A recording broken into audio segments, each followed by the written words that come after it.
na tusio Wakristo wa jina tu. Juzi nimsikia, naomba nitumie neno ambalo sio zuri, lakini ndilo hilo linalofaa. Nimsikia lofa mmoja akisema Wakatoliki wakiwakilishwa na yeye wameandika barua kwa balozi wa Baba Mtakatifu kumshtaki Padri Charles Kitima. Wakatoliki wanamshtaki Padri Charles Kitima. Hivi hapo kuna ukweli? Enyi Wakatoliki wa Goba Maria, kuna ukweli? Na huyo aliyekuwa anasema hivyo kwa ulofa wake amethubutu kuwa mnafiki. Amevaa rozari shingoni kusudi tudhani kwamba ni Mkristo kweli. Huyo sio Mkristo. Huyo ni kibaraka. Huyo ni ndumira kuwili. Huyo ni msaliti ambaye anatenda maovu, anashabikia uongo na anajidai kwamba anamwakilisha Kristo. Kwa bahati mbaya, baadhi yenu wa Kristo mnaweza mkapelekeshwa mkanunua hizo kauli, hiyo misimamo. Samani tena kwa neno nitakalotumia, huo upumbavu. Kristo hapaswi kuwa mpumbavu.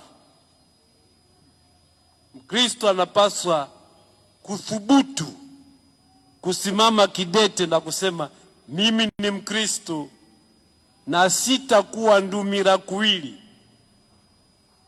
Mimi ni Mkristo na sitasema uongo. Mimi ni Mkristo, sitamwonea yeyote, kumsulubu yeyote au kumsingizia uovu. Kwa bahati mbaya, Watanzania tumeingia kwenye huo mchezo wa kuthubutu kutendeana maovu, wa kuthubutu kudhulumiana, wa kuthubutu kunyanyasana, wa kuthubutu kutendeana hiana na kudhani kwamba hiyo ni kazi ya Mungu. Na kwa sababu ya njaa. Kwa sababu ya nini? Kwa sababu ya njaa. Hata Wakristo baadhi wako tayari kujuza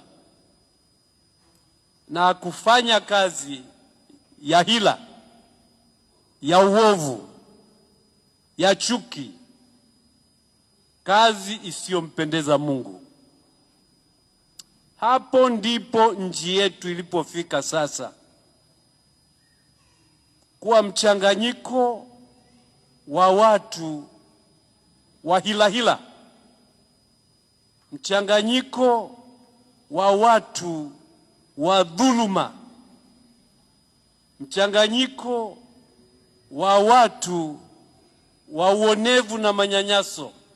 Tumsifu Yesu Kristo.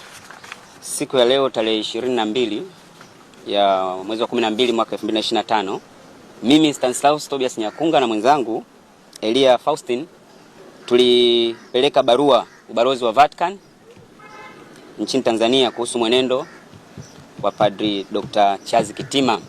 Sasa sisi tukiwa kama waumini wa kanisa Katoliki nchini tumewasilisha rasmi barua kwa Archbishop Angelo Acantinho ambaye pia ni balozi wa nchini Tanzania, tukiomba kufanyika kwa mapitio ya kichungaji na kiutawala kuhusu mwenendo wa Padri Dr. Charles Kitima ambaye ni katibu mkuu wa Baraza la Maaskofu Tanzania TEC.